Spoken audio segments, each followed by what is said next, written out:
our first speaker of the day is going to be Kirk Gustafson. Kirk is a special volunteer at the Molecular Targets Program at the National Cancer Institute, and he's going to be talking about leveraging new NMR techniques to elucidate novel natural product scaffolds. So with that, I'm going to pass the mic on to Kirk. Good morning, everyone. Thank you, Darcy. It really is a pleasure and an honor to be participating in today's symposium. I think it is fantastic that we're recognizing all of the contributions that Bill Reynolds has made over the years in the area of small molecule NMR and characterization of unknowns. I know that he has a particular interest in applying these techniques to the structural elucidation of natural products. So I will be focusing today on how we've been applying these techniques in some of our natural product studies at the NCI. So again, it is my pleasure to be here. I'd like to thank the symposium organizers for the opportunity to participate. And I'd like to thank Bill Reynolds for the inspiration and expertise he has provided to the natural products community over to multiple generations of people involved in doing these kind of structural studies. All right, so I'm at the NCI, or more correctly, I was at the NCI, and I'm now a volunteer. And I was working in the Molecular Targets Program, and this is a multidisciplinary group of scientists involved in a variety of activities. The primary two focuses are assay development and high throughput screening. And a lot of this screening effort is focused on evaluating extracts of marine organisms, terrestrial plants, and microbes, the natural product extracts, to determine which of these might have biological characteristics of interest. So these are crude extracts and also fractions derived therefrom. The other component of this program involves natural products chemistry. So that's isolation of the active compounds and then identification of what they are from a structural standpoint. So that's this last area that is highlighted, and that's what I'll be focusing on today. From my own personal and probably biased perspective, this is the more interesting component of what's done in the program, but again, that's probably a biased interpretation. So we've been utilizing, of course, the standard suite of 2D NMR experiments that are routinely applied in all of the NMR laboratories characterizing small molecules. But we've also been incorporating a number of newer approaches, newer pulse sequences, newer experiments. And this is what I'd like to focus on today, and that is to highlight some of the approaches that we have found to be particularly useful. And they fall into a number of areas. One is sort of expanding the range of heteronuclear correlations. And this has utilized a number of different experiments and pulse sequences. There's been some recent developments on halogen determination, particularly related to chlorine. And then also the measurement and interpretation of anisotropy parameters, the residual chemical shift anisotropy, and residual dipolar coupling. So I have had the good fortune to be able to interact very closely and very effectively with the NMR group that was at Merck, and this included Gary Martin and Thomas Williamson, who are part of the symposium today, but also Yizu Liu, Joseph Sari, and other members at Merck. This was an incredibly powerful group of individuals, but also really effective to work with. So a lot of what I'll be talking about today, they were part of for sure in a big way. an NMR experiment that I think should be part of pretty much everyone's standard arsenal of 2D experiments that are employed when characterizing small molecule structures is one that has been fairly recently developed by Thomas Williamson and his colleagues. And this is the LR-HSQMBC sequence. And it allows you to enlarge the range of heteronuclear coupling pathways. Specifically, it provides a large number of 4-bond and 5-bond coupling. So for a way to back up your HMBC or expand the range of what you typically get in HMBC, this pulse sequence is quite effective. And I'm going to be highlighting it pretty much throughout my presentation today. The first compound I'd like to talk about was given the name Neopetrothiazide. It came from a marine sponge, Neopetrosia. This is a pentacyclic alkaloid, and it includes rather unusual thiazide functionality, as you can see in the E ring here. And the structural challenge associated with this unprecedented skeleton had to do with the fact that it contains 14 contiguous non-protonated centers. So whenever you have a situation like that, you can anticipate that there may be some level of ambiguity in trying to make structural assignments. What I've shown here are the correlations we observe in, again, part of the standard suite of experiments that we typically run. And this is, your COSY and HMBC correlations. And in this case, it provided quite a lot of structural information, allowed us to propose some structures, but it did not provide adequate data to make an unambiguous or highly confident assignment.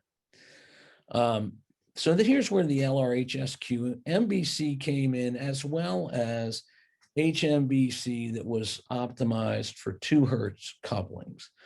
Again, I think many people routinely run an HMBC. I would recommend definitely playing around with the size of the coupling you're optimized for. And in this case, we got an additional number of 4 and even some 5-bond proton carbon couplings. And this helped cement the structure assignment. And then when you add in correlations we saw by ROSY, as well as proton nitrogen HMBC, this really defined the structure of interest. I would like to just point out, although proton nitrogen HMBC is certainly not new by any standpoint, I think in the field of natural product studies, it's often underutilized, and it's an incredibly helpful experiment when you've got these new and unusual alkaloid type scaffolds that you're working on. So I really encourage people to utilize that whenever they have the ability to. All right, another compound recently worked on in the group is this Aryl alkaloid. Again, came from a marine sponge, and it was given the name spirodactylone. And again, it presented, it's a simpler structure to work on, but it does have 10 contiguous non-protonated centers. So again, we're able to define quite a bit of the structure with the standard 2D experiments, but we also, when you added the LR-HSQMBC long-range correlations we had just a single proton nitrogen correlation that was measurable. Again, this provided quite a high level of confidence in when we made the structural assignment. And then that was borne out when this is a spirodactylone is related to the denigrin class of alkaloids that were previously isolated from marine sponges, and we were able to chemically convert one of the denigrins to the spirodactylone, and that confirm the structural assignment. A story that I'm going to go into a bit more detail involves some other polycyclic marine alkaloids. These are the Caulamidines.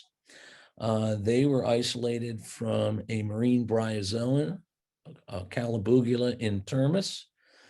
And interestingly, when we got a pure compound and looked at its high-resolution mass spec profile, we saw an isotope distribution cluster that was indicative of 3 chlorines. So this compound, Caulamidine A, had 23 carbons, 4 nitrogens, 3 chlorines, and only 21 protons. I'm going to show you the structures of both Caulamidine A and B right here at the outset, and then provide a lot more detail in how we got to these finally assigned structures. So again, beginning with just your standard heteronuclear correlation data, here we have proton carbon HMBC standard experiment. And this was an extremely well-behaved molecule, Caulamidine A. We saw just a real abundance of both 2 and 3 bond HMBC correlations.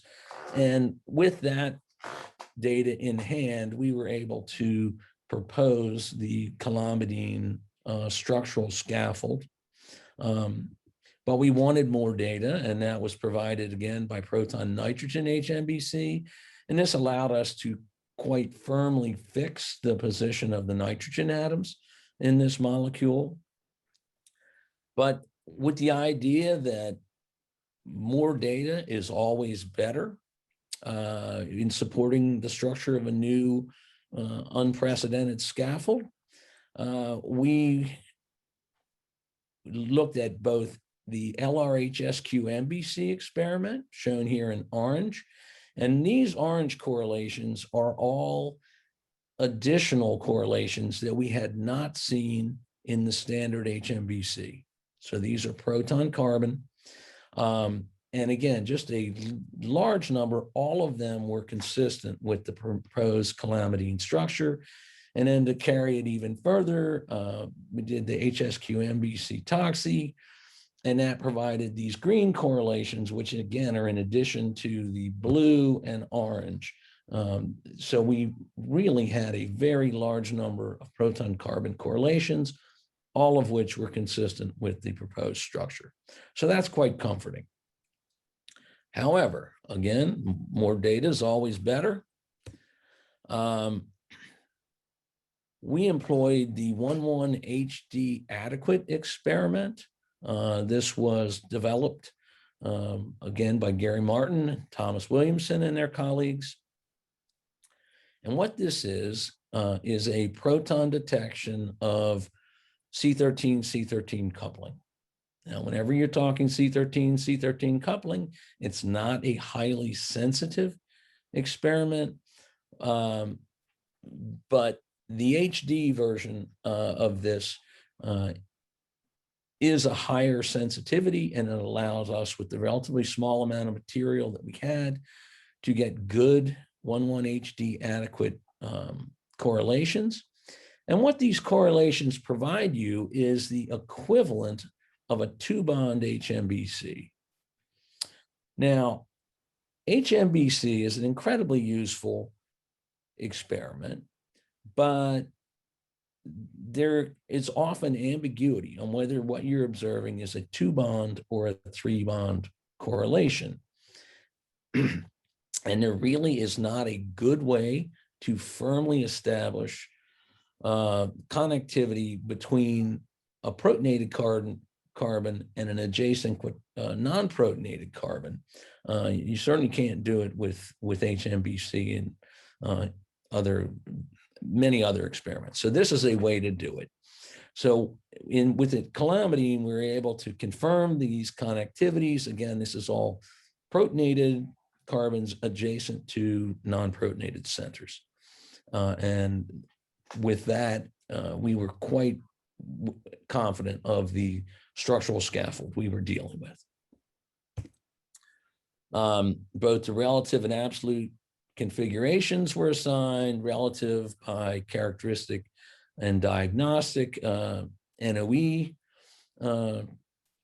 interactions, and then the combination of experimental ECD with DFT calculated ECD spectra allowed assignment of the complete absolute configuration of Caulamidine A.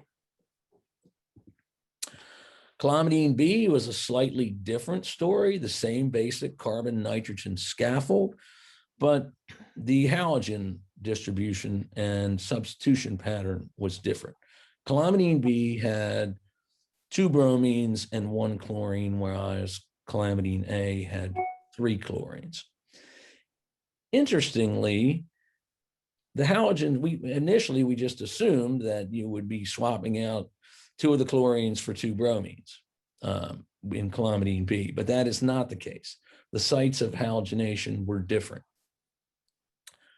But when you have a new metabolite, such as Caulamidine B, that has mixed halogen composition, both bromines and chlorines, determining which halogen goes where, i.e., is there a bromine substituted there or is it a chlorine, can be a challenge because there isn't much difference in the effect of chlorination versus bromination with regard to carbon chemical shift.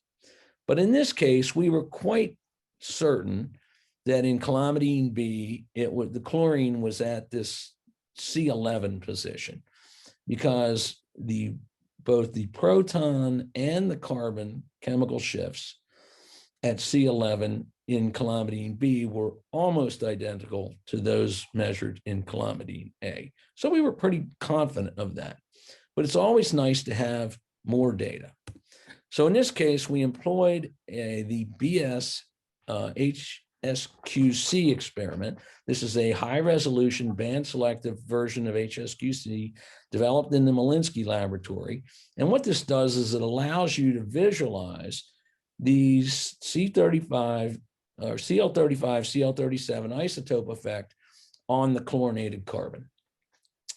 Carbons with chlorine 35 have slightly different chemical shifts than carbons with chlorine 37. And when you run a very high resolution HSQC experiment, what this manifests as is a distorted 2D contour. And as you can see here for the C11, and if you do a 1D slice through that contour, you can see a very distinct shoulder for that carbon. And it's the only carbon that demonstrates this behavior. The chlorinated one, all the other ones give nice symmetrical 2D plots. Now, this was an HSQC experiment, so it's only good for chlorinated centers that are protonated as well. So for non-protonated carbons, the group at Merck developed the BS CLIP HSQMBC experiment, again, a very high resolution, one that allows the same determination, but now you can do it for non-protonated carbons. And we went back and employed this with Caulamidine A, and just to confirm which non-protonated aromatic carbons were chlorinated. And you can see the results here, C7 and C19 were chlorinated. So finally, we wanted to confirm both the constitution and configuration of Caulamidine A, and this was done by looking at the anisotropy parameters, the residual dipolar coupling, and residual chemical shift anisotropy. So these involve measuring the residual dipolar coupling is proton-carbon. Couplings that are measurable when you have a molecule in an anisotropic medium, whereas RCSAs are changes in carbon chemical shift, again, when a molecule is in an anisotropic medium. So Caulamidine A was, we measured both RDCs and RCSAs in the polymethyl methacrylate, PMMA, polymeric gel. And what you do is you do experimental measurements of these parameters, RDCs and RCSAs, and then compare them to DFT calculated values. And what you look for is the closest correspondence between experimental and calculated values. This gives you a Q factor, and the lower the Q factor, the better the correlation, and that gives you support for the structure that matches best. So we looked at 3 different diastereomers and also 1 constitutional isomer, and saw that the structure that we had proposed was the best. However, this Q value, 0.25, is not as low as we would have liked to observe, and that had to do with related to the measurements in the PMMA. So additional experiments were done. This was done in PBLG. This is a polybenzyl glutamate medium. This is a liquid crystalline medium. We're at lower concentrations of PBLG. It is isotropic environment, whereas when you increase the PBLG concentration, you go over a threshold and become anisotropic.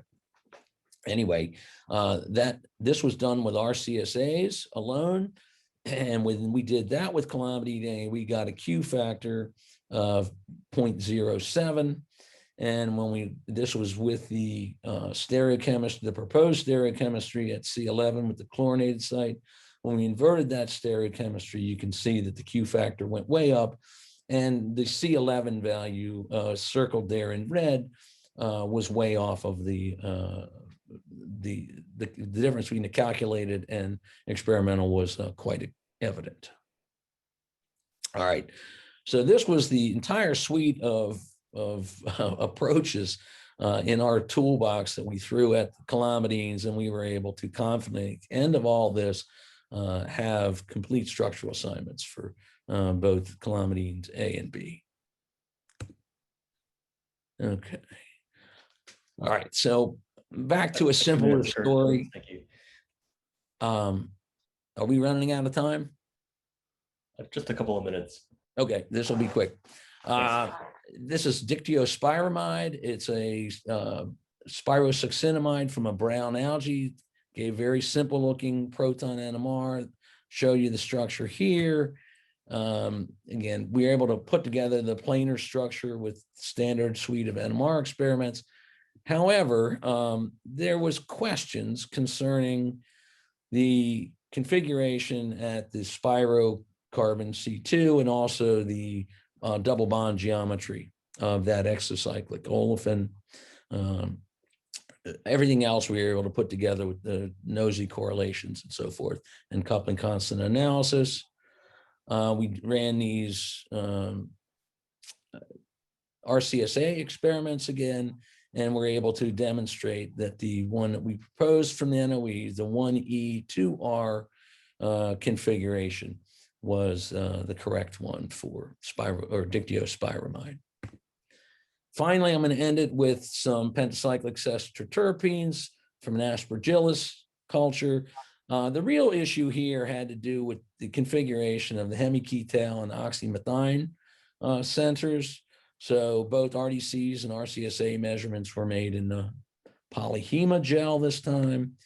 And quickly just show you the correlations, and in the end, it's the RR configuration that gave the best match between experimental and predicted. And then we were able to confirm that with an X-ray study subsequent to the anisotropy experiments. We got an crystalline and X-rayed it, and that confirmed that the conclusions based on the anisotropy match what we got in the crystal. So with that, I'm going to end it.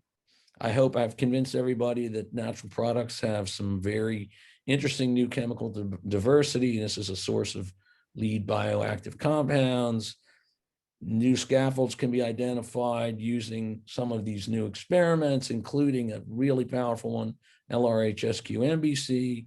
We can define sites of chlorination, and anisotropic NMR parameters provide orthogonal structural confirmation. And this is good, strong data as supported by many studies, including that X-ray one I just described.